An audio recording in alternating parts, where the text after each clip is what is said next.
As I came home yesterday, my 5-year-old daughter, who was watching the news the previous night with me, saw images of what was going on in Gaza. She said to me, "Dad, what have you done about the videos you was watching?" That absolutely broke me. So today, with a heavy heart, I have been an active member and supporter of the Labour Party all my life. Since the age of 14, I believe in its views and principles, but unfortunately, under the current leadership, the Labour Party has let me down. I can no longer be part of this institution after its sport of an apartheid state that is killing thousands of innocent people. Having killed over 25,000 people in the last 100 days, it's with a heavy heart I leave the party I always loved.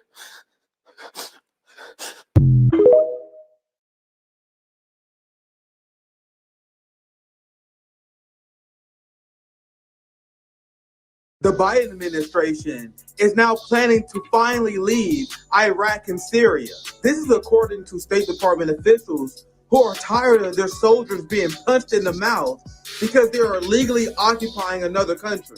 In fact, Iraq has voted to kick out the United States out of their country 2 times in the last 4 years.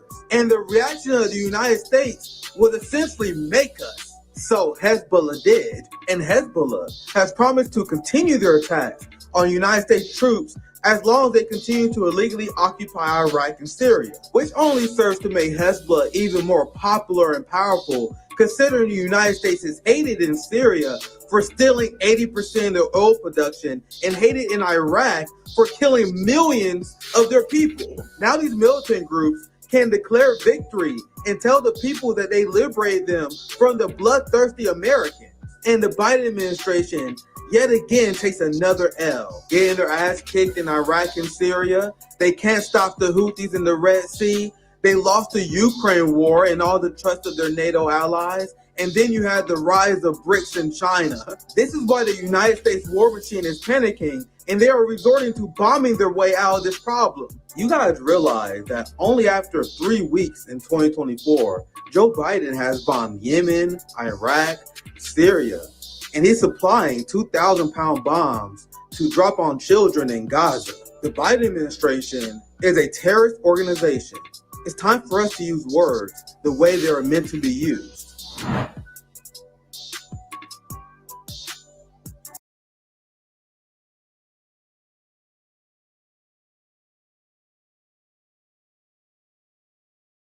Democratic Party, we're watching you. Yeah. We are disappointed. Mm-hmm. We are angry. Yes. We are offended. Mm-hmm. And we feel like we're being mistreated, misused, and disrespected. Yeah. We will not continue to be disrespected by the Democratic Party. As I said yesterday, and I'll say today and tomorrow, if you're an independent candidate, Green Party candidate, Republican candidate, now is your time in this city. Joining us now, the Chicago resident you just heard there, Kata Truss. Kata, it's really great to have you. Tell me what you are frustrated about specifically. Well, one of the things that I'm frustrated about is the fact that the Biden administration is not handling the migrant crisis in a way that is good for them or the cities that the migrants are being sent to. I certainly don't want to demonize the migrants because not a lot of what is happening is their fault. I think that our mayor, our governor, as well as President Biden has to step in and make some changes to what is happening right now. Right now, it seems as if our borders are just open and that people are freely coming in and that there are no laws that are being followed in terms of immigration. What's poppin', my friends, my family? Welcome to RBN Thursday Live. This is Nick at Night. Welcome, my friends, my family. And I'm going to say it. I am one of the people that don't want to. There are a lot of people that just go along with shit. I am one of the people that question everything I hear. And I'm going to be honest, this is something I felt my entire life. To me, there's nothing more pathetic than when Black people and brown people fight for scraps. Do you guys know how much white America loves hearing this shit right now? Fighting for scraps. Promoting the idea of scarcity. You know the myth of scarcity? As we are spending hundreds of billions of dollars in our military industrial complex, as we have police budgets that take 1/3 of cities' overall budgets, you guys want to look and blame brown people for the problems going on in the Black community? Not the real estate developers, not the Black capitalists that steal our labor. White America got you guys fighting amongst yourself for their scraps. And as a Marxist, you guys don't think I find this embarrassing? I am for seizing the means of production. I am not looking for a welfare state. I am not looking for a handout from white America. We need to seize what is ours. We need to bring the ruling class to heel. What they are doing, what you guys are doing, trying to spend the police state, talking about unserious solutions. And I've been asking people to debate me on this for weeks now. For weeks now, I've been asking for this debate. Well, people say that there is an open border. That's what she says here. What open border? Listen to me, fam. There is zero neoliberal capitalist police state solution to the immigration crisis. The solution to the immigration crisis is something that America is not ready to hear. We need to end U.S. imperialism. We need to end the Cuban embargo. We need to end U.S. sanctions on Venezuela and on the global South. That's how you solve all these Band-Aid issues. Is bullshit. It's bullshit. So you have America as a whole, the two-party duopoly, who would never end U.S. sanctions, who would never address the crisis of imperialism. They redirected the issue and got us fighting among ourselves for welfare scraps. I am a Marxist. I am not a social democrat. I am not here for the scraps of capitalism. I am here for us to get paid our labor value. And I'm hearing so many absurd things for people who are pro-Black who falling for this. As, oh, man, you got all these monies that go into migrants. Why can't we get that in reparations? As if these migrants go away. As if the illegal immigration problem was cut to zero, do you guys really believe we're getting reparations after that? Do you really believe that you're getting a raise after that? Let's say we finish the wall. Let's say we razor wire the whole fucking border of Mexico. Do you think that's going to lead to you having a raise? That is what lack of theory does to a motherfucker. That is the lack of theory of labor value. Your labor value being stolen from your boss. Your boss make profits two ways: passing costs on consumers and stealing your labor value. Jose has nothing to do with the fact that your boss is stealing your labor value. Now, I'm going to show you guys the numbers because there's a lot of stuff that's not adding up to me. Because I want serious solutions. Everyone like, what are you talking about, open borders? No, I'm talking about serious solutions. And I'm going to continue this video. There's not a serious solution to be proposed. I have listened to the people who disagree with me. Unlike most people, guys, look at how much Oppo research I do. I listened to the pro-border security argument. I listened to the argument of everyone talking about this. I'm listening to her argument right now. There is no solution being proposed from these people. In fact, what she does is contradict herself. What these Black residents in Chicago, what they are doing, they are contradicting themselves. They complain about not having resources, the city not giving us resources. In our community, we're not getting enough welfare. So their solution is to give billions of dollars to the border? How does that solve that problem, fam? Oh my God, why can't we get any resources to our community? So let's increase the budget of the police. What? I'm the only one who's serious about solving this problem. That is ending sanctions, U.S. imperialism, ending the Cuban embargo. No one else is talking about that. I'll let the video play because she's going to continue with this, and I'm going to thoroughly debunk this. And once again, I have put the challenge out on Twitter. I have been asking on my show. I am not someone filled with ego. I am someone who wants to learn. If someone can ever explain to me why I am wrong on this issue and why advocating for a giant police state is supposed to help our community and solve the migration problem, I don't buy it. You guys have no solution to this problem. You guys just want to ramp up a police state and demonize the immigrant because you guys are afraid of class war. Was Fred Hampton demonizing the immigrant in Chicago? Fred Hampton didn't spend his time demonizing immigrants. Kwame Ture was an advocate of Pan-Africanism, an international movement to destroy and challenge capitalism and imperialism. We went from Kwame Ture and Black Panthers to black people demonizing the immigrant because white America told them to.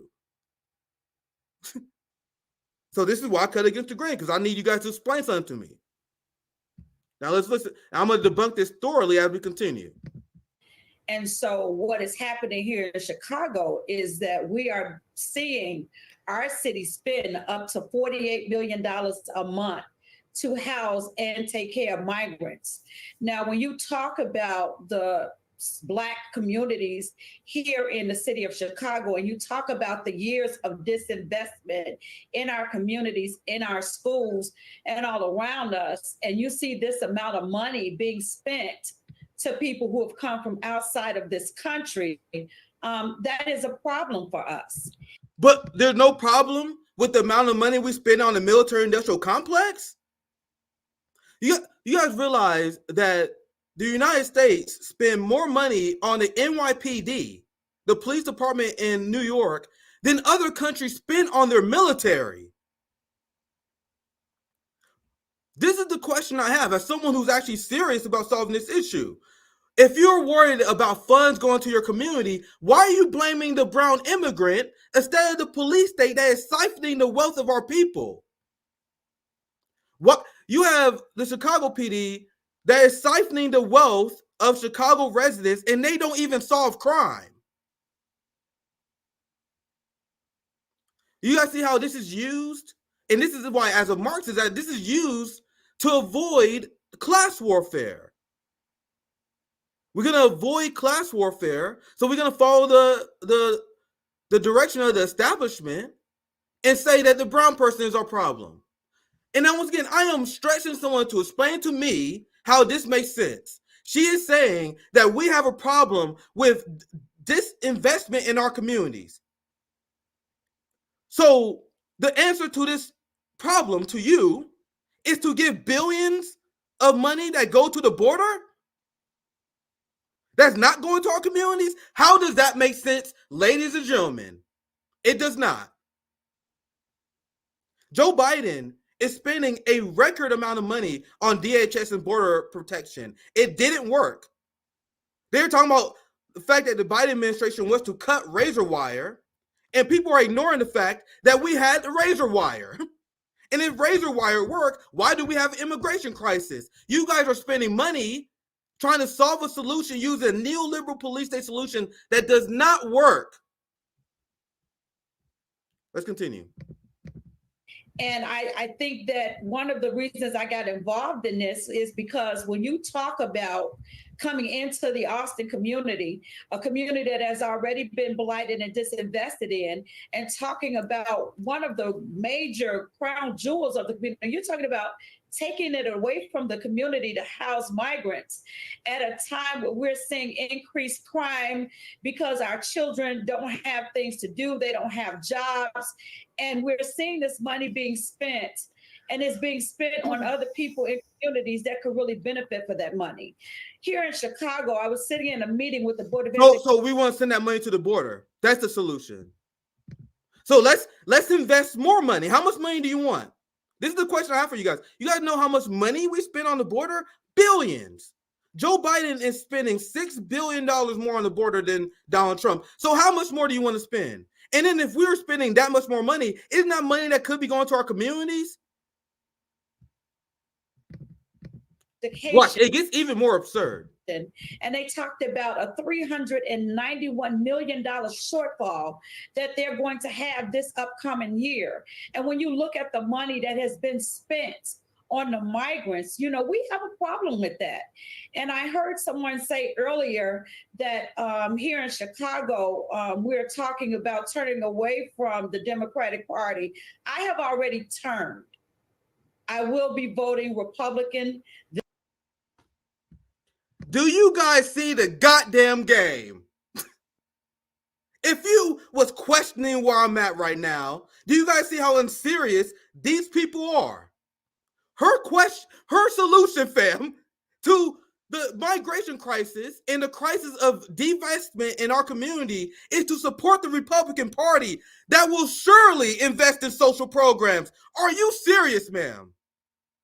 Are you serious, ma'am? So the solution to the problem, according to you, your solution to empower Black people is to them to support the other side of the duopoly? How does that make sense? So you complain about the lack of social funding, so you support the party that straight up said they hate social funding. Let me play that part again. If anyone had any doubts that this person was serious or not, here it is. Here's the game. This person is a sheepdogger to the Republican Party. All these people, they sheepdogging to the Republicans. I can semi-respect what she's saying. And she said we need to have a pro-Black movement to lead the Democratic Party, to lead a duopoly so we can get our needs. She is telling Black people to go to the Republican Party. And you guys want me to take her seriously? And I heard someone say earlier that here in Chicago, we're talking about turning away from the Democratic Party. I have already turned. I will be voting Republican this time around. And I don't think that that's just a sentiment of Kata trust. I think that's the sentiment of a lot of people around the entire United States. And basically, you know, for years, the Democratic Party has taken our vote for granted, and they feel that they can continue to ignore us. Where is the Republican Black agenda? Don't worry, I'll wait. This is two-party duopoly garbage. Not support us, not give us the things that we need in our communities. And we're going to continue to vote for them. We are not our grandparents. We're different. And when we see that you don't have our best interests at heart, we're going to go elsewhere. And do you think the Republican Party does have your best interests at heart, though? Going elsewhere. Kata, that's a big statement. If President Biden were listening right now, or the White House was listening, what would you tell them to try to get your vote back? I don't know that they can get my vote back. I think that one of the biggest problems with this whole situation is when this started, I called my congressman, I called my step representative, I called my state senator, I called our county commissioner, and I tried to sit down to meet with them. I even called our mayor, and I wanted to sit down and talk to them to find out if there was just something that I was missing, if there was some information that I needed in order to make me sit comfortably with what was happening. And nobody had time to sit down with me. Nobody had time to meet with me to discuss this issue. And so as important as this issue has become to the Black community, and the fact that our mayor, who I know, whom I supported, whom I donated money to his campaign, has not bothered to pick up the phone and to call me and to talk to me about what's happening, is a slap in the face for me. And so, no, I cannot support people who will not support me and my community. Kata trust. Kata, thank you very much. But the Republicans will. But sending money to the police state will. The lack of solution. You guys notice how she had no problem with us sending $1 billion? No mentions of us sending billions of dollars to Nazis in Ukraine. but she wants people to vote for the Republican Party and support the Republican Party. Now I have my guest here, Aaron. I appreciate you. I'm gonna introduce you here very soon. And this is why I am pushing back on this, because it seems like I'm the only one who's been covering this. And this is something I've been actively covering for quite some time. We went from Biden has kids in cages to everyone pretending that there's an open border. Fam, open border is no enforcement of immigration. The inability to enforce immigration, having bad immigration policy, which is the neoliberal solution to the police state, is not an open border. It is inefficient policies. So this is the reality of the Biden administration. This is the policies that people are calling open border. And I am willing to debate anyone on this because you guys lost your goddamn mind.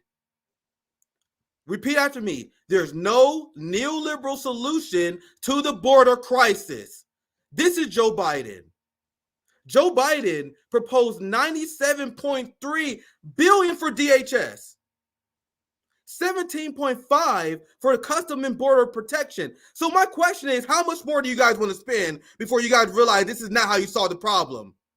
You solve the problem by lifting sanctions and ending U.S. imperialism. It does not matter how much money you spend. It doesn't matter how much border wall shit you build. You will always have this problem because this problem is fueled by U.S. imperialism, leading to a migration crisis. Why is no one else serious enough to talk about this? So this is the open border, fam, that people talk about. The open border, $17.5 million for border protection. That's $1.5 billion more than last year. When you combine custom border protection, ICE, that would be $26 billion.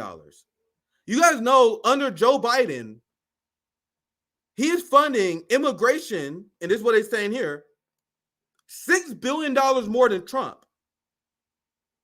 Look at this. Combine just those two, that would be $26 billion. That would be the highest sum ever dedicated to border and immigration enforcement. Everyone on the right, that black lady, and everyone repeating the fact that Joe Biden has an open border, repeat after me. This will be the highest sum ever dedicated to border and immigration enforcement. Repeat after me. The greatest sum ever. How many times do I have to say it? Do I have to say it again? For the idiots who believe we have an open border? So the people who be like, man, Trump closed the border. Biden opened the border. Biden is spending $6 billion more than Trump. And you morons are trying to gaslight me into thinking that there's an open border? And there's so many people who are weak-minded, and critical thinking is so dead in this country. There are people who consider themselves independent-minded people that allow the establishment to manufacture their consent that there's an open border when there's no evidence to that. There is no evidence that shows that there's an open border, but people will just repeat it because the corporate media says it. So my question for the people who believe that there's an open border and Biden not doing anything about it, how much more money do you have to invest to say that the border is closed? Actually, I need to bring my guest in. I want this a little bit longer. Aaron, I appreciate you waiting. I'm gonna bring you in. Actually, I just want to get your thoughts. Actually, I'll bring you in now. I'm waiting a little bit longer. I have a little bit more I want to share on that take, but I have fantastic citizen journalist, someone I know on Twitter. Welcome to RBN, Aaron. Thank you for joining us tonight. Thanks for having me. Yeah, been a long time coming. Aaron exposes the empire on Twitter page. Very good Twitter account. It's been a long time coming for us to have you on the show, so I'm glad I finally able to have you on. I just want to show you guys I want to show you guys this here. This is the last we see on the story. Because AMLO, and I want to get your thoughts on this.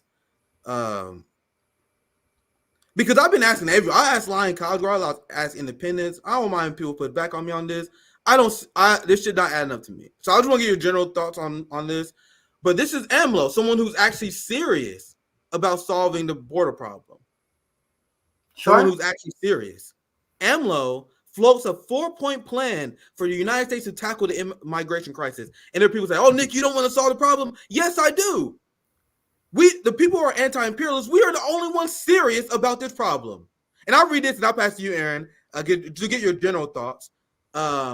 Mexico President AMLO floats 4-point plan for U.S. tackle migration crisis, $20 billion development program for Latin America, grant visas for 10 million Hispanics who have worked in the United States for more than 10 years, suspend the blockade of Cuba, remove all sanctions on Venezuela.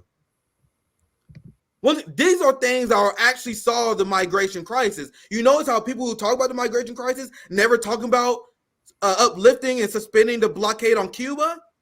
Because the people on the right don't want to do that. They don't want to remove sanctions on Venezuela. They don't want to do that. So they redirect you into stupid bullshit, like thinking that expanding the police state is how to solve this problem. But anyway, I went a little bit longer in that segment. I want to formally introduce my guest, Aaron. I want to hear your general takes on that issue, but also this is the first time you've been on the channel, so you can introduce yourself, your politics, kind of how you got into this. Because Aaron, I will describe you as a post-duopolist, as people who are done with the two-party duopoly. That I will sum you up. But I'll pass to you to kind of introduce yourself, and you also can kind of chime in on that story as well. Once again, welcome to our bin, Aaron. Yeah, cool. Thanks for having me. It's nice to kind of be able to talk to you in this way. Yeah. But yeah.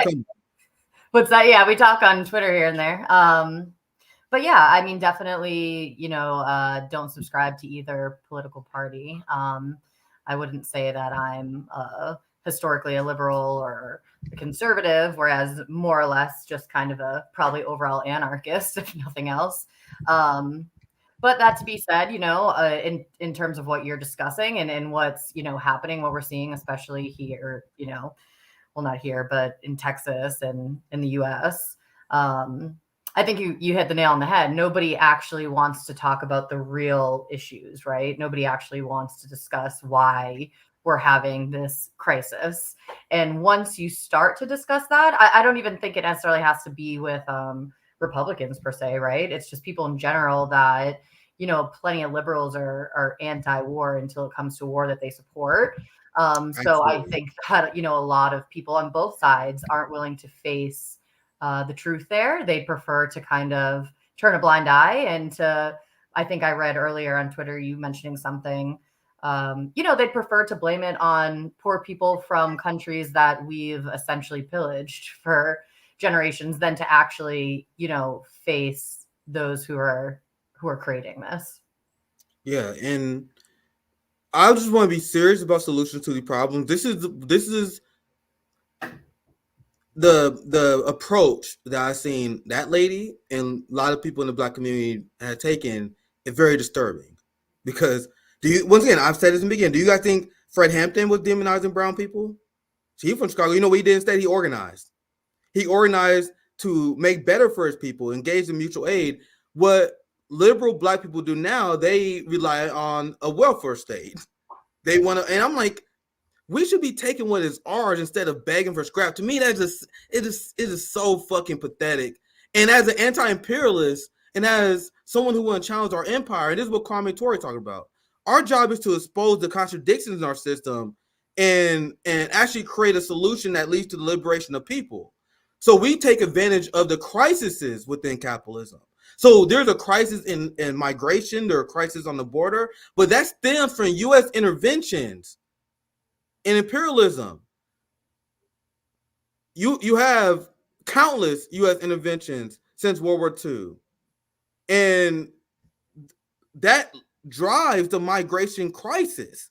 So if you're not talking about this, you're not serious. So if you're anti-imperialist, why not take this giant opportunity where everyone talks about this migration crisis to educate people about this, right? But people don't do that. They rather take the easy way out. They rather buy into duopoly style thinking. But anyway, I kind of want to move on to the next part too. Anything else you want to add before we move on, Aaron? No, I mean, I think I just agree across the board with what you said. And, at the end of the day, the question becomes, so for those of us who are serious about it, and something that we have to think of is how do we reach people who either choose to be ignorant, are completely programmed to be ignorant, whatever, category they may fall in. How do you reach them with actual facts when facts don't really matter to a lot of people these days? Well said. Well said. How do we reach the people who are supporting the most violent, corrupt ruling class of all time? The only thing we can do is hit them with facts over and over and over again.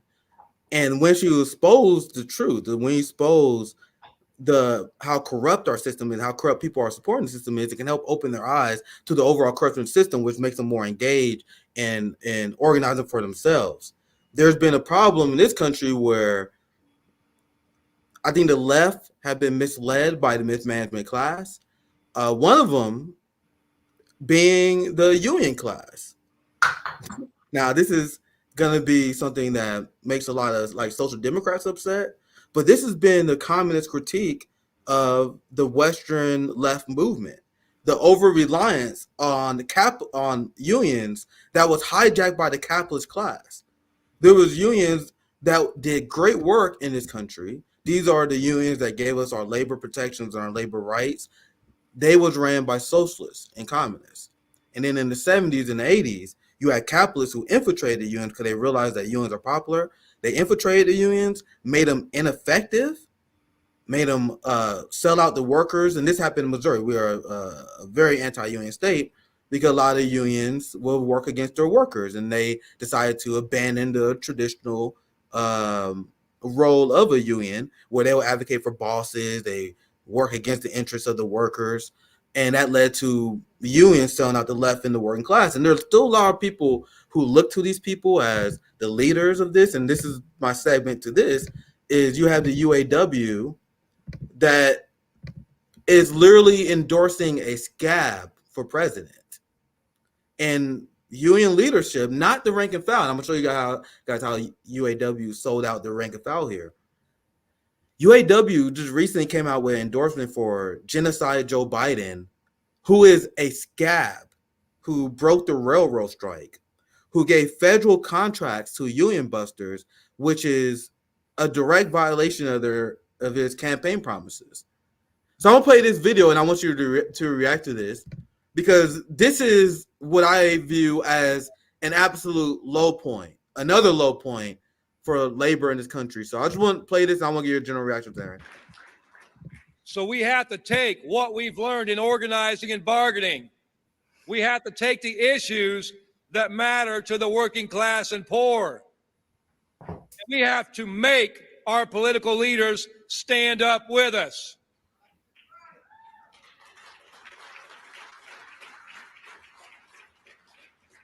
Our message in doing this is simple.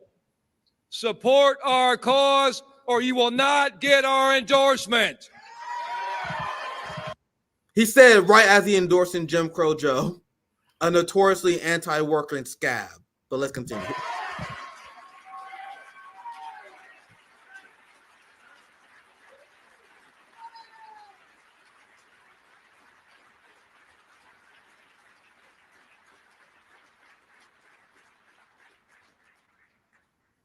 You know, as I said last Monday, we celebrated Martin Luther King Day. Oh, Jesus. And what Dr. King taught us is that the fight for economic and social justice is not bound by space or time. We don't stop our fight for justice at the workplace. We don't stop our fight for justice because it's not the right time. When and where there's a war, whether it's Vietnam or in Gaza, we call for peace.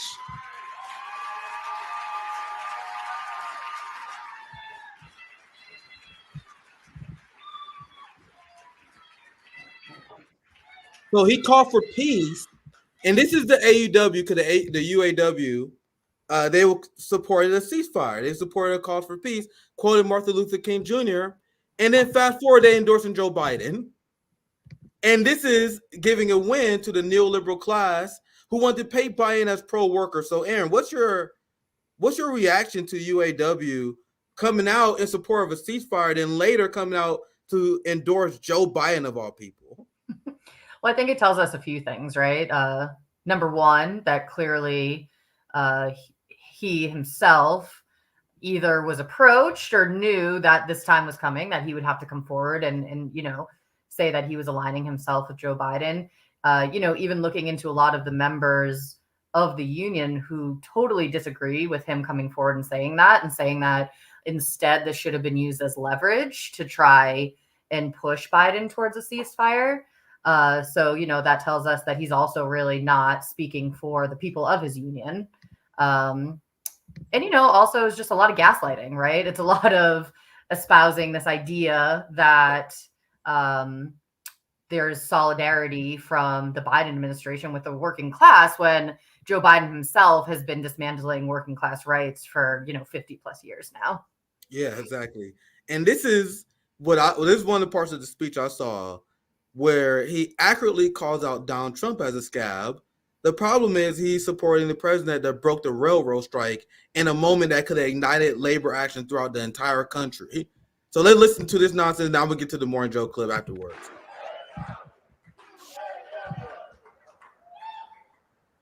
Donald Trump is a scab. Biden is too. Biden literally is too. Donald Trump is a billionaire, and that's who he represents.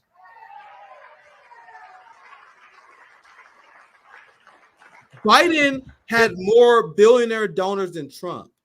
Biden last election had over 100 billionaire donors, but he don't represent the billionaires. You guys see the gaslighting here? If Donald Trump ever worked in an auto plant, he wouldn't be a UAW member. He'd be a company man trying to squeeze the American worker. Sir, do you know Biden's history as the senator of AME, the senator of the credit card companies? That's Joe Biden crafted the bankruptcy bill that destroyed the working class. But let's continue. Donald Trump stands against everything we stand for as a union, as a society. When you go back to our core issues, wages, retirement, health care, and our time, that's what this election's about.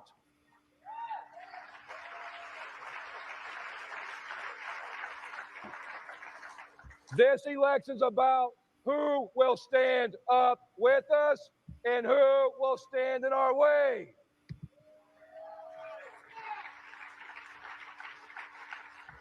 Those are the questions that will win or lose this election and will decide our fate.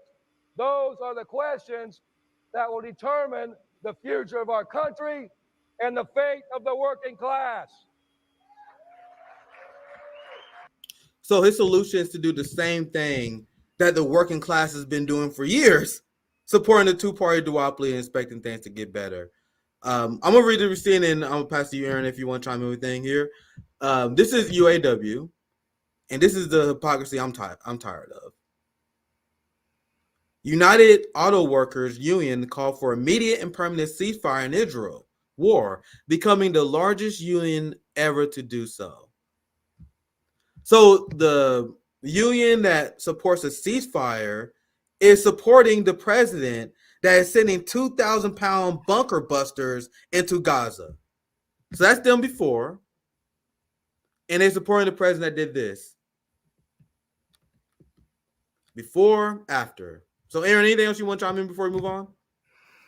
Well, outside of the fact that it's all very depressing, right? Because to see that back to back and to see how easily people are manipulated into essentially selling out completely on any, I don't know if there was morality there before or not, but again, it's just kind of this continuous manipulation of the people, that it's a back and forth between the greatest election of our life and that this person is the one that's going to fight for our rights.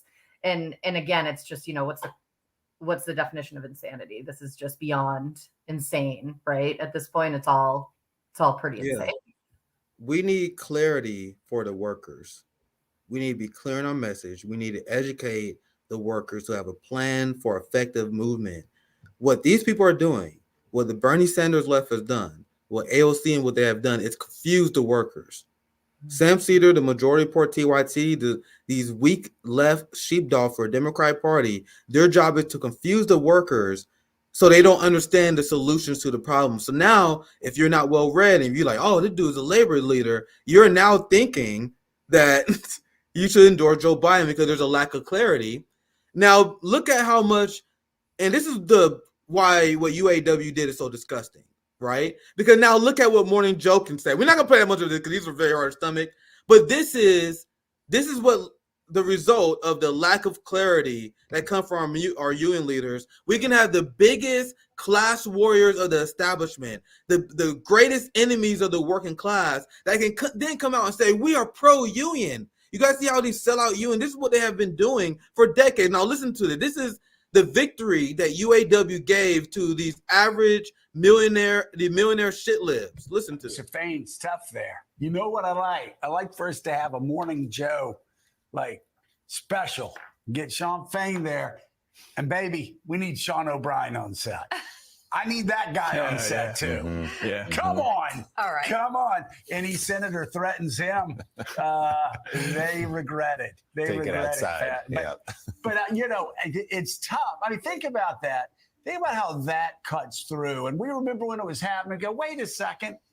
He's not going to a union shop Trump. He was trying to play, you know, are people really that dumb? I'm so glad that union members in Wisconsin, Michigan, Pennsylvania are hearing this, because it's true. Joe Biden was the first president in history, oh Jesus, to stand with striking workers. No, he didn't. He didn't stand with the striking railroad workers. But I'll let it continue. That is what we call a full-throated endorsement from the UAW. That was not some paper statement. If you watched that event yesterday, yeah, it was robust.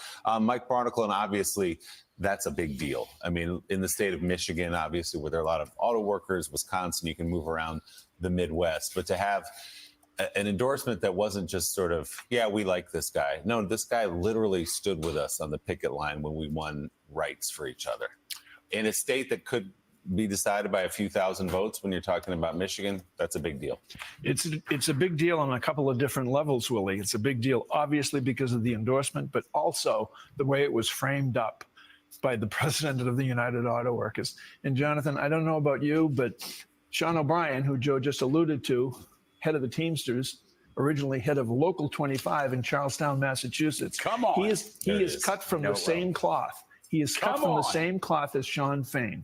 I mean, he's not, you don't have to figure out, well, what does he mean by this? When he and Sean Fain both tell their constituencies, their workers, American workers, that this guy who you're thinking of voting for, Donald Trump, this guy who maybe you voted for in 2016 and maybe in 2020, this guy is a faker, and he's after your health plan. He's after your family's level of affluence. So this is the ruling class praising the workers for playing into the red party, red blue game. You guys see how they pivot back to Trump. So once again, I want to stress enough. I can't stress enough. Both parties are anti-labor. Both parties. You had Nikki Haley that brags about you being a UN buster. Trump was an open UN buster, which is true. But Joe Biden gave federal contracts to places like Amazon that was busting their union. That is a president that is providing material support to businesses that encourages anti-labor actions. On the campaign trail, Biden promised not to give federal contracts to UN busters, and then he did it anyway. That's on top of the railroad strikes. I bet a lot of people don't even know that. There's a railroad strike giving federal contract to UN busters. He literally hired, and I reported on this before, people who was anti-union, and they proposed anti-union legislation to Joe Biden. This is stuff that he has done, but people still pretend that he's pro-union. Aaron, anything else you want to add to this, and the idea that somehow it's a good idea to support the Democratic Party if you're pro-union? Yeah, I mean, I think I read earlier today, it was some staggering number, like, you know, half of all renters are essentially unable to afford rent, right, at this Jesus point in Christ. time. You know, and so we know that there's manufactured inflation right now. We know that all of these things are occurring, but I don't know that people are recognizing that both parties are to blame here, that Joe Biden has been this person since he entered politics 50 plus years ago, that he very much fights against workers' rights and against the working class in general. But again, it's how do you get to those people? How do you really, if facts don't necessarily matter like that, if historical facts don't necessarily matter, how do you reach them? So I think that's kind of the question in my mind. This is the pro-UN president that the UAW supporting. This is the president that UAW decided to sell out Palestinians for, Aaron. Right. Amazon gets huge contract despite Biden's union pledge. And we know that Amazon doing everything they can not to recognize their union. And this is where Biden invited Chris Smalls, got political capital off of Chris Smalls, looked at these people in the face, said, I will support you in your union struggle. And then as he did that, he gave contracts and provided material support for the people that is busting their union. Here's the subheadline. The president promised to halt federal contracts to union busters, but the deal was just re-awarded to Amazon while the company was crushing a union drive. But UAW going to tell you that they're pro-labor. But what even more upsetting about this is because this is what happened when you had railroad management accept deals, despite the fact that railroad workers didn't want deals to be accepted. They wanted to go on strike. You had UAW workers who truly did believe in supporting a ceasefire and a pro-peace president. So once again, this is another example of many of rank and file being sold out by union leadership. Meanwhile, social democrats and people like DSA, they believe that union leadership is above criticism, above reproach. They will hear the criticism that I am sharing on this live stream, and they're like, oh, look at Nick, he's anti-union. No, union bosses are not above criticism. And if you are truly pro-worker, you truly pro-union, you are all about uplifting the voices of the rank and file. So let me, I'll read this description here. The person said, why are cops dragging out rank and file UAW labor for Palestine? So you had UAW labor for Palestine. They went to this event and they was protesting, and then the UAW union leadership sicked the police state out on them. So let's listen to the UAW unions sick the police state on their own rank and file for calling them out on their bullshit.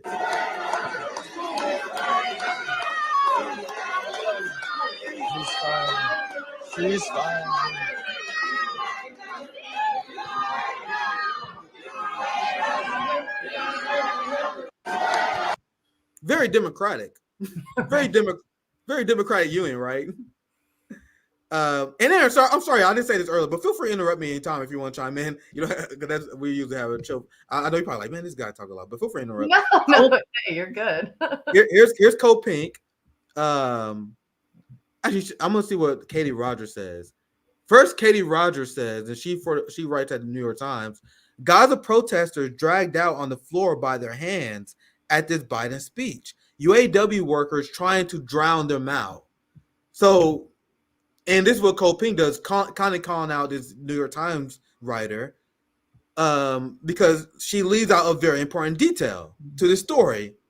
This New York Times reporter failed to acknowledge that these Gaza protesters are rank and file UAW members who are upholding the union's official position in support of a ceasefire, solidarity with workers standing against genocide. So this is, and I cannot stress this enough, union membership selling out their rank and file. So I'll pass it to you, Aaron. Anything else you want to add as we wrap up this story? I mean, well, first and foremost, that's a pretty big detail to, forget. Yeah. Right? They do this all the time. The media lies by omission all the time, especially on foreign policy. Most people don't even know how bad it is. But continue, Aaron. Yeah, I mean, it's just more gaslighting. It's more, like you said, it's a way in which to confuse people. If people don't exactly, they're thinking in their mind, okay, well, hey, if this union is aligning themselves with Biden, then this must mean this. A must mean B, right?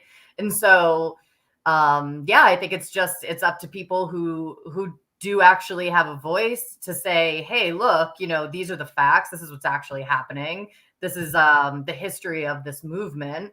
And like you said, was infiltrated in the 70s and 80s. I mean, my father actually was a Teamster. I mean, this is back in the 60s. And, you know, things have changed drastically since then, and he's seen it as well. But yeah, it's just it's kind of fascinating to see it all play out this way, right? So next thing we're gonna cover, I would call this R being vindicated, but it's more like the gray zone vindicated, because I've been calling out the bullshit propaganda on October 7th aggressively. Actually, let me read the super chat first before I get into this. But I'm gonna cover how RBN was vindicated, how the gray zone was vindicated, the real independent media, the real people who's here to hold the government accountable, that was calling out the obvious lies about October 7th, is being vindicated. Because you know who's telling the truth about October 7th, despite the fact that Western media is not? Israel. because a lot of Israelis are fucking furious about how much Benjamin Netanyahu and Israel is taking this war. So before I get to this story, I'll read the super chat I saw come earlier. Thank you for $5. Kill Jones. Jimmy Dore said we need a revolution and we need to overthrow the government on his live stream last night. Yeah, he said the same thing with us too. Let's do it. Which is always give Jimmy profit. He said on our live stream. There are a lot of people that we just put a video compilation of all the social democrats calling for people to vote for Jim Crow Joe. I don't know if you saw this video, but all the people who call Jimmy Dore a right winger, all the people that say Jimmy Dore is super right wing, those same people are telling Muslim Americans to vote for Genocide Joe. So we disagree with a lot of things. We disagree with Jimmy Dore show on some things, but at least he's not advocating for bullshit incrementalism. At least he's not a fucking sheepdog to the Democratic Party. At least he call it the war machine, call it revolution. I'm about as far left as it gets in this country. So just by the fact that I'm a Marxist-Leninist in this country, a black man speaking out against empire, that means inherently I disagree with a lot of people on stuff. But at least you're not, and it goes to Aaron as well, at least Jimmy and these people are not incrementalist bullshit artists. So good for him for calling for revolution, you know what I mean? And also Jimmy Dore, one of the only channels that actually promoted RBN mutual aid. As other channels and other people lie about RBN and say that we don't do anything, Jimmy Dore was the only people that actually highlighted our mutual aid. So not just talk about revolution, it's him using his platform to provide material support and to promote activism for people who are trying to start a revolution. So big props to Jimmy. So let's move on to this next story. Speaking of independent media, you guys remember the story I did with the Gray Zone, where they were smeared by The Nation and Intercept because they had the balls to question the obviously fake narrative around October 7th. That the only reason people believe is because they have this racist assumption that Arab men, Palestinian men, can't control their sexual urges. It's the sexual anxiety of the European that they exploited throughout the wars against the indigenous people during the Jim Crow era, as they painted black people as savages who wanted to rape white women. They did the same thing to Native Americans. They painted Native Americans as beasts, savages who can't control their sexual urges. They do this to everybody. You guys remember in the Ukraine war where they said Russia was committing mass rape? And then you had the Viagra super soldiers in Syria led by Assad. So isn't it funny how every single enemy of the United States engage in rape except us, apparently? So when you see this stuff over and over again, you start to question it. So when I saw the narrative about October 7th, it was obviously bullshit. And people who consider themselves on the left were too scared to call it out. The crystal balls are too scared to call it out. The Intercept, the Ryan Grahams, the Nations, not only did they refuse to call it out, they smeared the people who did. So now here is Israeli media who've been covering stuff that no one in Western media will, including the fact that Israel killed Israelis on October 7th. Israel been covering that, not Western media. So I'm gonna play this clip and I want to give you a reaction because I know you've been following this story as well, because this is Israeli media covering how the October 7th propaganda was a lie. And this is shocking. This is shocking to see. This is on Israeli TV. And then he calls out Western media for not questioning it. This is a glorious video. ערב טוב לכם, אנחנו כבר נדווח על המתווה החדש של עסקת החטופים, האם הוא יפצח את המבוי הסתום, אבל עוד לפני כן, תראו את הדברים הבאים שאומר סמח"ט חטיבת כפיר בערוץ 14, שימו לב. אנחנו מגיעים לקיבוץ בארי, ושם תופסות אותי עוד שתי תמונות מרכזיות בלחימה, אפרופו האכזריות של האויב. אחד זה מעון ילדים, שבאמת, באמת, חוץ מתום, אין שם שום דבר אחר, שנשחטו ופשוט הרגו אותם. אתה רואה את הילדים? בית, שמונה תינוקות. שמונה תינוקות מתים. ועוד תמונה שתפסה אותי, היא שראיתי את ג'ניה, זיכרונה לברכה, אישה מבוגרת מקיבוץ בארי, שאני רואה את המספר חרוט לה על היד, ואתה אומר, היא עברה את השואה באושוויץ, ובסוף מתה בקיבוץ בארי, זה לא משהו שהוא... בכלל, אתה מצליח להבין אותו. ובכן, לא נרצחו. He said, well, no eight babies were killed. So, this, if you're only watching, you're not hearing what they're saying, he showed a clip of an Israeli propagandist lying about babies being slaughtered, lying about war crimes on October 7th. And what happens all the time was you will get these accounts from Israeli propagandists with no evidence, no forensics. They would just say, oh, I saw 10 women get raped and 8 babies get beheaded. And then Western media will print that uncritically.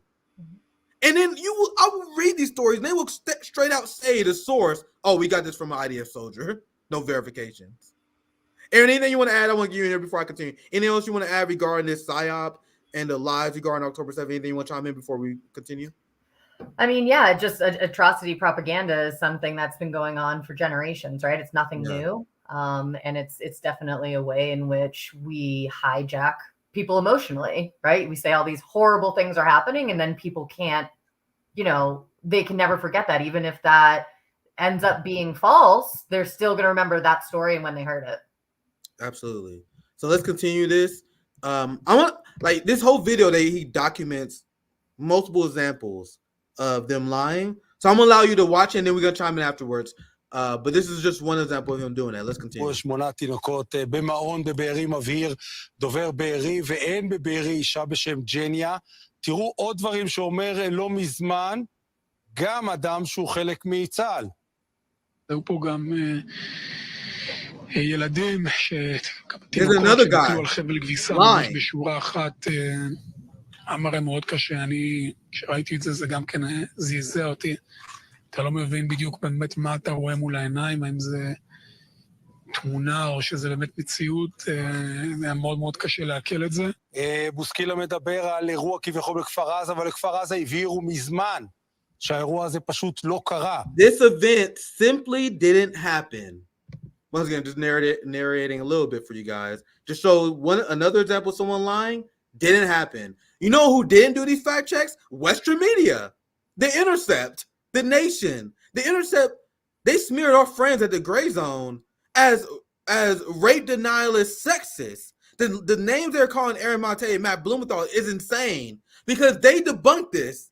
Now this is Israeli media debunking it, but I'll let it continue. אגב, הוא אמר את הדברים, נאמר לו שזה לא קרה, ואז הוא אמר אותם שוב בסיור של עיתונאים זרים שהגיעו למקום, ושימו לב מה אומר דובר המשטרה לתקשורת הזרה לא מזמן, שימו לב. And pregnant women cut open. Guys, the things that happen are so sick.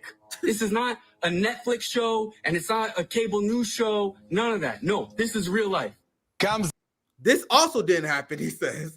So when you say this is real life, that's how you know he's lying. Like I can tell his body language, like that guy is obviously making it up on the fly. So he wants us to demonize Hamas because they're cutting babies, cutting pregnant women's stomach open. You want to know who's actually doing that? And there's actual evidence of that? I don't know. They're Palestinian women that having C-sections without anesthesia, for example. So I'm gonna let the video continue. But I mentioned this before. How many times do I ever have to lie about my enemy? I never lie about the United States. I never lie about what Biden has done. I don't have to, Aaron. We don't have to because there's so much evidence of them being evil. We don't have to lie. So the question is, if Hamas is so evil, why do they have to lie about them?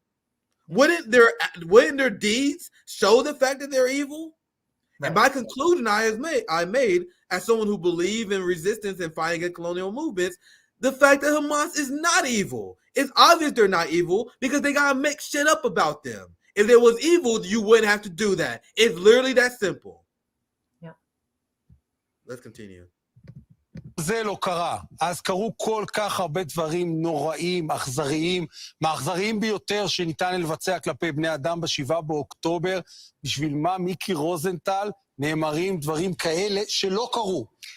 אני מניח שבשביל להגדיל את גודל האיבה לחמאס, כאילו צריך לצייד, כאילו לא קרה מספיק כמו אבל מה, אנשים ממציאים, אנשים רציניים ממציאים את האירועים האלה? התשובה היא שאולי הם שמעו כשמועה, ואולי הם זה, אבל, וזה הדבר הכי חשוב שצריך... I cut here, just for a second time, I cut here. I'm gonna watch the rest of this later. I'm interested to see what they say, but for a second time, you guys see how Israeli media is debunking. It's the same way Israeli media is debunking lies of the two-state solution. So why would they have to do this if Hamas is evil? Why would Biden come out and I believe this is one of the most evil things that any president has done in my lifetime. You know, when Biden came out and said he saw the 40 beheaded baby, he said, I saw pictures of them. Mm-hmm. That was Joe Biden lying to get you to support a genocide. There's nothing that Donald Trump or any president has done since George W. Bush lied about WMBs, I guess, if I had to guess on top of my head, that is as bad as that, right? I'll show you guys this headline. I pass it to you, Aaron, for anything you want to chime in on quickly. I'll just read a few headlines. UN chief warns that Israel's rejection of the two-state solution threatens global peace. And because of Israel's genocide, they have been made into a complete pariah. Everyone is seeing what they're doing. Everyone sees the lies, and everyone who stepped the West is believing it. And I want to show you this. I want to get a reaction. During the UN Security Council meeting yesterday, you had several diplomats that left the meeting as soon as the Israeli ambassador started speaking. Now, tomorrow, I'm going to be paying attention to this very closely because the ICJ, the International Court of Justice, will finally have their ruling on the genocide case. So I'm looking forward to that. So let's play the video. I'm going to get you in here, Aaron. So this is like the feeling of the world on Israel. I really think Israel overplayed their hand, and I think we are seeing the beginning of the end of Zionism. Let's watch this. You have a historic opportunity to shift the focus of this council to the real and great security threats. The Middle East is suffering from a cancer, and up until they just leaving. I can turn the audio down, but everyone knows that Israel is a country full of liars. Why would anyone believe anything that come out of Israel to the point where they speak it like we don't have to be here? We know they're gonna tell us 2 + 2 = 5, right? So before I move on to our last segment, because I don't want to take too much more of your time, and I know we are pretty late, so I got one more quick segment I want to do on Joe Rogan's embarrassing fence sitting. It's more of a fun story at the end, but anything else you want to chime in on regarding Israeli lies? As you said earlier, the atrocity probably began on October 7th. Anything you want to add to the segment before you wrap up, Aaron? I hadn't seen that clip, so that gave me a little bit of a little tiny glimmer of hope there. Yeah, I want to show you guys this. We show you guys all this evidence. There's a video that's going viral, which Israel had to answer to, and Israel taking a lot of pressure in their country because of this video of them shooting someone that's holding up a white flag. You have them just straight up executing. There was Israeli hostages that had a white flag up that they killed. So now everyone in the world sees what's going on in Israel and the crimes that are going on in Gaza, except the Hollywood capitalist class. I've read it many times explaining why I don't personally understand the appeal of listening to millionaire celebrities. That's just me. They do not have our interests at heart. They will always be held back due to their class position. Rogan has a deal with Spotify. Rogan had to deal with a lot of people in Hollywood who are Zionists. So he's not going to tell the truth about Israel. He's going to sit on the fence. So this clip is extremely interesting for multiple reasons. Because Bobby Lee, the person he's talking to, is going to explain how Israel also gets a lot of celebrities to support the state of Israel. So let's watch this clip. So there are many things to analyze here. I think this is on a recent episode of Joe Rogan. It's been going around everywhere. So it was deserved. Right, because who would have thought? Yeah. Deserved. Because, this is obviously a PR campaign for you to show for apartheid state. And I would be embarrassed to take a part of this. Like, and if you don't know that, you can be like, all right, maybe this could be a learning lesson. And you hear people reach out to you and tell you how evil the state of Israel is. This is the point where anyone who's a good faith person be like, man, this is fucked up. Now, credit to Bobby Lee. He saw that first. He's like, man, I got really uncomfortable. He didn't speak out against them himself. You guys gonna see how spineless these people actually are because they're afraid to give their actual opinion on the state of Israel. So he read these comments with Palestinians telling him about how evil the state is, and that doesn't change his overall opinion about Israel. He's just worried that this is bad for his public image. So I'm gonna allow him to play. You guys see what I'm talking about? Issue. It's so. I gotta be careful because I live out in LA. So I have a question for you guys. Actually, it's more of a quote. To learn who rules over you, ask who you're not allowed to question. So how does it not cross these people's mind at any point that I'm afraid to criticize Israel? That means there's something wrong with the fact that I'm afraid to criticize a foreign country. Aren't you guys the free speech people? Aren't you guys the people that hated the social justice words because they wanted to limit speech? But here you are, self-censoring on behalf of the Zionists.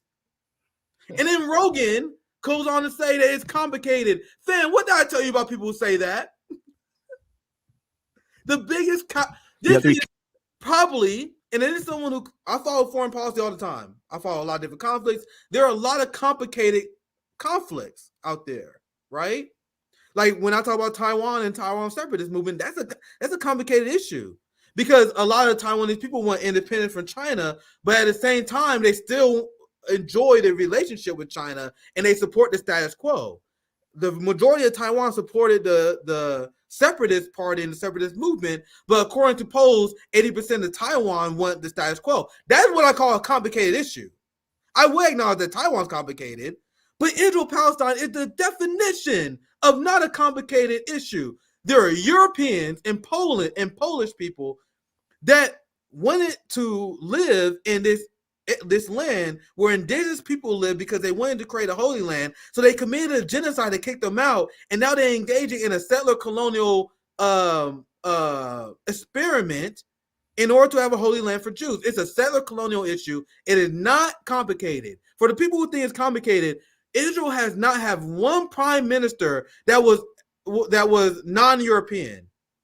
Benjamin Netanyahu is Polish. Right. And people do not know that. Yeah, most people don't know it. He's Polish. And then there was Americans that were taken kidnapped on October 7th. Americans? What? What are you talking about? Americans in the homeland of the Jews in Israel. There are Americans who go over to Israel to go on the discovery trips. And in order to do that, they got to displace Palestinians. Not a complicated issue at all. It's so uncomplicated. Israel has a lobby called AIPAC to pay politicians who don't support Israel. And if you question this, they get rid of you. So if you want to know why the United States support Israel, that's the answer. You see how simple this issue actually is? United States support Israel. Explain. Very easy. AIPAC buys out politicians. Capital decide our elections. 97% of elections are decided by capital. AIPAC donates to politicians, which leads the politicians to be loyal to Israel. How is this a complicated issue? But let it continue. Let's listen to this pathetic, weaselly behavior by Rogan here. I'm keeping. And I find it funny because Rogan prides himself as one of the people that I tell it how it is. I won't let anyone to make me bite my tongue. But watch how uneasy they are talking about Israel. Why do you believe that? Right. Why would you ever believe that? Seems like an absurd thing to believe. Why would you believe that? Unless you want to believe that. We have grown-ass men in this country that tell themselves fairy tales so they can sleep at night. They just described the destruction in Gaza, and in order to cope with the destruction they just described, Rogan almost on instinct says, well, Israeli said we had to get rid of Hamas. I agree with them. I think that makes sense. Right. Just justifying a genocide. In what universe is engaging in collective punishment and raising cities fucking in coordination with international law? So I will ask these people how you define terrorist, because Hamas supposed to be evil because they're terrorists, right? What's supposed to make someone a terrorist is someone who fight without rules and bounds. A terrorist is someone who believes they can engage in any action whatsoever, international law be damned, in order to accomplish the political goal. That's a terrorist. If you believe that Israel can do whatever they want to the Palestinians in order to get rid of Hamas, even international law be damned, you are a terrorist. That is the terrorist position. You can do whatever you want to get rid of your enemies. I am one of the few people that can actually define terrorism. That's why they had to lie about October 7th, Aaron. Because if people realize that Hamas didn't engage in mass rape, that it was a legitimate military operation, then people can't just like, oh man, Hamas is evil terrorist. They would grapple with the fact that they're in a conflict and Israel got their ass beat by Hamas in a legitimate military battle. Meanwhile, Israel do not engage in legitimate military battles. They bomb hospitals. They bomb children. And Rogan is going to pretend he doesn't know that. Listen to this next part. Way to do it. You do not have to be a military expert to call out war crimes. I'm not an expert in war. Yeah, that's a I'm not an expert in war. You don't have to be an expert in war to know that targeting hospitals is bad. You guys see this mealy-mouthed bullshit that we're hearing right now? Enough with the fencing. But Aaron, do you want to chime in? I heard you want to chime in. Anything you want to add before I finish the last few seconds here? I mean, I think Rogan has just always been this is his role, right? He's essentially the half-truths, and people think he is the epitome of the truth teller. So this is his role. Yeah. So I'll play the last part of this clip. That should be, but I think the approach could be different. Yeah. Right or no? I don't. Sorry, I gotta say this again because that's what bothered me too. You see, the approach can be different. They're rooting for Hamas to be ruled out. They're just uncomfortable that they're killing kids in the process. Right. And I don't like that position. Why are you guys rooting against the resistance movement, fighting against the terrorist country that is doing the things that you are describing? You just described how they slaughtered 25,000 people, mostly women and children. You just describe how they destroy a city, but you're rooting against the people resisting them? Right. How does that make sense? I'm not asking people to have my radical ass position of endorsing Hamas. I'm not asking you to have that. I am asking people to stop condemning resistance. You guys realize Hamas and the Palestinians are going up against the most unhinged, violent racists in the world. People who are redefining war. Barack Obama was a crazy, psychopathic war criminal, Aaron. But when Barack Obama bombed a hospital, they went on a PR campaign, an apology tour. It was something they acknowledged as being bad. Right. There is no functioning hospitals in Gaza. Yeah. Now, Israel has made journalists, UN, hospitals, children, they made those valid targets for war. They changed war forever. People don't know what this means. They normalized the use of white phosphorus. Mm-hmm. They normalized the use of going after medical infrastructures. That's why the ICJ's ruling tomorrow is extremely important, because if they rule that Israel is not committing a genocide, they just tossed the idea of international law, the Geneva Conventions, away. Because if this is not a genocide, there's no such thing as one that is. I let the last few seconds play, and I'll pass to you, Aaron. We get ready to wrap up. I know it's been a little bit longer straight out planned, but let me play the last part and we can wrap up. Have any expertise in war. Neither. But I'm horrified. I'm glad that Rogan calls out the fact that they bombed civilian areas and safe spaces, right? But if you see Israel bombing civilian areas and safe spaces, what makes you say that this is a complicated issue? Right. Why wouldn't the next thing be, okay, so, we need to call for a ceasefire. We need to be backing resistance. We need to ensure this never happens again. None of that, of course, is said. I don't think that Rogan is in a position of, I don't think he is what a lot of people think he is, right? You don't get that much money and power by kind of going against the establishment, if you will. Yeah. I want to pass it to you, Aaron. Any last words to wrap up the stream? Anything you want to plug? I'm actually taking, if you guys don't know, this is my birthday weekend. Actually, my birthday's on Tuesday, but I have a big family thing this weekend. My friends, I think we'll go out and watch like the Royal Rumble or something. We probably have big plans on Saturday. So I'm not gonna do a live stream on Saturday, but I'll be back on Tuesday. So hopefully you guys enjoy this last Nick at Night. And Aaron, where can they find you? I appreciate you joining. I'm glad that we finally able to jump on stream and have a chat together. So where can they find you? Any last words? Anything you want to promote to wrap the stream up? No, well, hey, happy early birthday. And you can find me on Twitter at E_GALV. Yeah. So I'm gonna wrap up this stream. I think make sure you guys check out the stream that CJ did. I think he did one earlier today. Or maybe that was a clip. But anyway, Sabby and JB show should be coming out here soon. We got a lot of banger guests. I'm trying to. We have a Jamu Braka that's gonna come on next week. I have Carl Zah that's scheduled coming on Tuesday. I have another panel that's coming up. We got a lot of great guests coming up on Naked Night. You know, we delivering banger after banger after banger after banger after banger after banger on Naked Night. Having a lot of great fun with this show. So thank you guys for watching. Make sure you guys check out Aaron on Twitter. Have a good one, guys. Peace out.